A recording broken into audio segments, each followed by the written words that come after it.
Kai ngā iho ngā maunga whakahi o te motu. Kia ora mai rā. Today we're going to be looking at 3 different types of commands.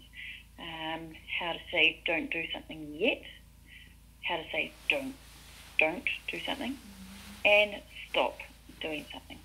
So Taihoa don't do something yet. So Taihoa haere kia romo I te kaiwa wao. Don't go until you hear the ref. So all of these examples are around sports. Taihoa neke, don't move yet. So that's different than Kaua which means just don't do it. If you didn't want someone to move, you'd say Kaua neke.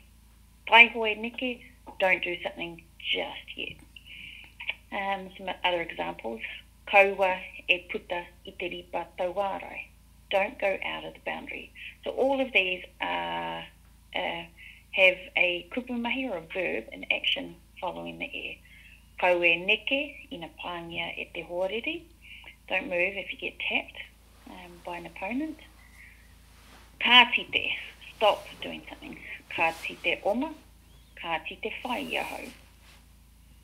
Pretty simple. So again, Taihoa don't do something yet. Kaua don't do something. Kāti stop doing something.